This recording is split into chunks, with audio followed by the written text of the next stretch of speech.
এখানে হিন্দু মেয়েদের বেশি পড়াশোনা করানো হয় না, তাড়াতাড়ি বিয়ে দিয়ে দেওয়া হয়। হামলার শিকার হতে পারে এই ভেবে এখানে ঢাকা বিশ্ববিদ্যালয়ের উপাচার্য বোরখা পরার ওপর জোর দিচ্ছেন। পরিস্থিতি এমনই, পারলে হিন্দু মহিলাদেরও বোরখা পরা বাধ্যতামূলক করা হয়। থানায় গেলে আমাদের অভিযোগ নিতে চায় না। আজ তাকের প্রতিনিধি আশুতোষ মিশ্র বাংলাদেশের একজন সংখ্যালঘু হিন্দু যুবকের সঙ্গে কথা বলেছেন। যদিও নিরাপত্তার খাতিরে তার পরিচয় আমরা প্রকাশ করছি না, গলার স্বরও বদলে দেওয়া হয়েছে। ওই যুবক জানিয়েছেন বাংলাদেশে হিন্দু মহিলাদের ওপর কি লেভেলের অত্যাচার চলছে। বাংলাদেশের চট্টগ্রাম সহ অন্যত্র সংখ্যালঘু হিন্দুদের অবস্থা আজ এরকমই। তিনি জানিয়েছেন তারা জানেন না কোন দিন তারা জানে শেষ হয়ে যাবেন। থানায় অভিযোগ জানাতে গেলে অভিযোগ নিতে চায় না। এই হচ্ছে বাংলাদেশের বর্তমান পরিস্থিতি। শুনুন আজ তাক বাংলাকে বলা বাংলাদেশের সেই সংখ্যালঘু হিন্দু যুবকের ভয়ানক মন্তব্য। শোনাই আপনাদের আগে, শুনুন। मुझे एक ये बताइए कि आज जो चिटगांव में आप जैसे हिंदू रह रहे हैं, किस हालात में है वो आज? हम लोग जिंदा रह के भी मर गया है। एक ही बात बोलना चाहता हूँ, हम लोग जिंदा रह के भी मर गया है, मुर्दा जिंदा बन के हम लोग घूम रहे हैं। इधर हम आप लोगों को इंटरव्यू दे रहे हैं, कल सुबह मेरा फेस और मेरा वॉइस इधर से कोई पहचान लेगा तो कल सुबह मेरा आखिरी सुबह होगा। सो आप लोग समझ सकते हैं मेरा हालत कितना है, और मेरा नहीं है, पूरा चिटांग का पूरा बांग्लादेश का जो हिंदू समाज है उन लोगों का क्या हालत है अभी। महिलाएं हैं, जो बच्चियां हैं, लड़कियां हैं, वो किस स्थिति में रह रही हैं?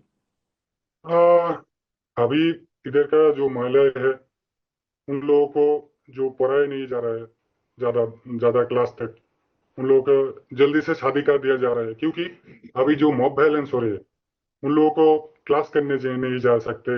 अभी वो जिधर जा रहे हैं उन लोगों को बरखा पहनाने का जो एक ट्रेंड इधर चालू हुआ है, क्योंकि आप लोग हिंदू महिलाओं को बुर्का पहनाने का वो जो एक प्रोपागेंडा चला रहे थे, क्योंकि आपने देखा डाकसू का जो वीपी है वो खुलेआम सरेआम बोल रहे थे कि सब लोगों को बुर्का पहनाना चाहिए।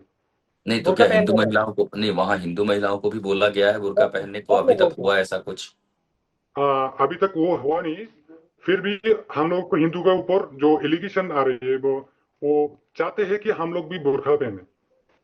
क्या एलिगेशन लगा रहे हैं वो लोग एलिगेशन लगा रहे हैं कि हम लोग अब एक वीडियो निकला था कि जो लोग गान बजना कर रही है, जो सॉन्ग गाती है, संगीतकार है, वो लोगों के कारण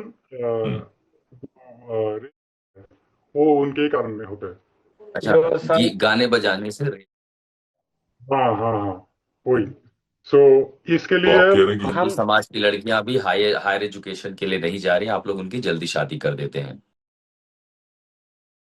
पुलिस कितनी मदद करती है? पुलिस और प्रशासन आपकी कितनी मदद करता है जब इस तरह के आप धमकियां या अट्रॉसिटी फेस करते हैं?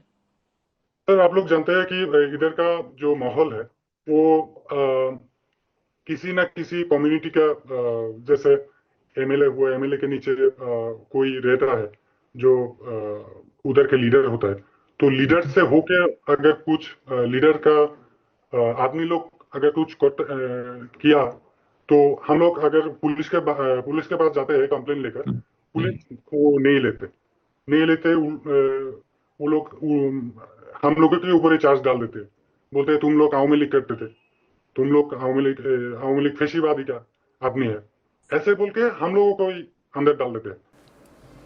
ইনকিলাব মঞ্চের আহ্বায়ক শরীফ ওসমান হাদির মৃত্যুতে অশান্তির আগুনে পুড়ছে বাংলাদেশ।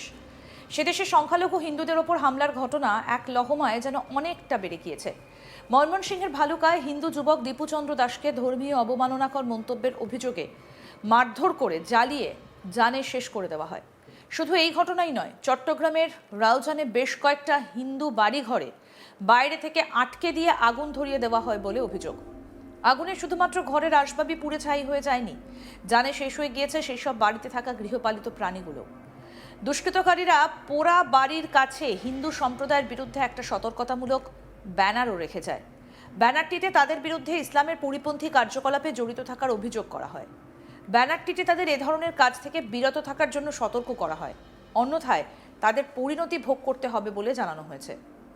চট্টগ্রামের বাসিন্দা এবং প্রবাসী জয়ন্তী সংঘ ও বাবু সুকশীলের বাড়িটি আগুনে পুড়ে গেছে। তারা বেড়া কেটে সঠিক সময়ে বাড়ি থেকে বেরিয়ে আসতে পারায় প্রাণে রক্ষা পান।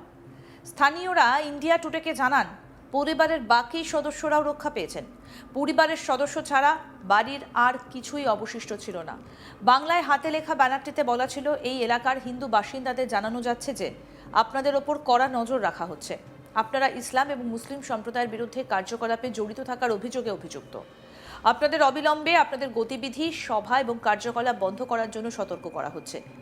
যদি আপনারা এই নির্দেশ অমান্য করেন তবে আপনাদের গুরুতর পরিণতির সম্মুখীন হতে হবে।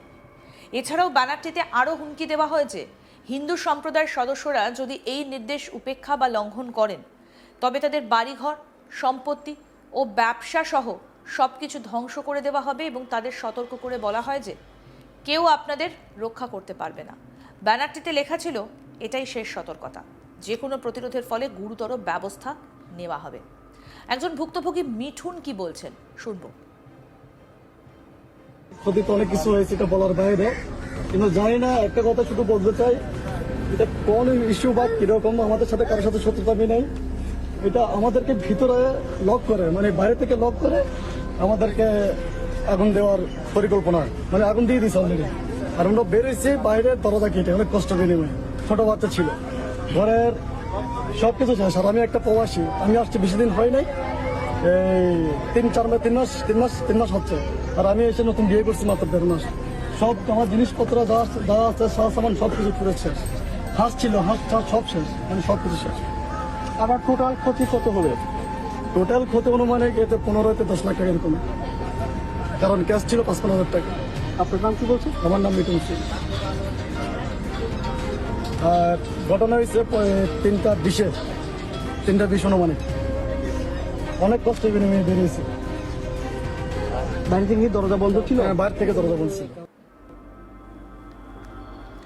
এই ভিডিওটা শেয়ার করে এক্স হ্যান্ডেলে লিখেছেন বাংলাদেশের বিতর্কিত লেখিকা তসলিমা নাসরিন। তিনি লিখেছেন, চট্টগ্রামের রাউজানে বর্বর মুসলমানরা হিন্দুদের বাড়ির দরজা বাইরে থেকে তালা দিয়ে পেট্রোল ঢেলে আগুন ধরিয়ে দিয়েছে। বাড়িগুলো পুড়ে ছাই হয়ে গেছে। হিন্দুরা অনেক কষ্টে বাড়ি থেকে পালিয়ে তারা বেরিয়ে এসেছেন, প্রাণ বাঁচিয়েছেন। কোন ভরসায় তারা আবার নিজেদের বাড়িঘর তৈরি করবেন? ইউনূস কি হিন্দু বিদ্বেষী বর্বর মুসলমানদের বিরুদ্ধে ব্যবস্থা নেবেন? তিনি কি হিন্দুদের ক্ষতিপূরণ দেবেন, নাকি এই খবর বিদেশে ছড়ায়নি বলে তিনি বিষয়টা উপেক্ষা করবেন? তিনি কি হিন্দুদের আগুনে পুড়ে মরতে দেবেন? লিখেছেন তসলিমা নাসরিন। বাংলাদেশের সংখ্যালঘুদের ওপর হামলার ঘটনা ঘটেই চলেছে। ময়মনসিংহের দীপুচন্দ্র দাসী নয়, বাংলাদেশের চট্টগ্রামে বৌদ্ধ এবং হিন্দু 5টি সংখ্যালঘু পরিবারকে বাইরে থেকে দরজা আটকে আগুন লাগিয়ে দেওয়া হয় বলে অভিযোগ। চট্টগ্রামের রাউজানে গভীর রাতে দুর্বৃত্তরা ঘরের বাইরে থেকে দরজা বন্ধ করে আগুন লাগিয়ে বৌদ্ধ এবং হিন্দু সম্প্রদায়ের 5টা সংখ্যালঘু পরিবারকে পুড়িয়ে জানে শেষের চেষ্টা করেছে বলেই অভিযোগ উঠেছে। আরও আপডেট পেতে দেখতে থাকুন আজ তাক বাংলা। সাবস্ক্রাইব করুন, নোটিফিকেশন পেতে বেল বাটন অপশন প্রেস করুন।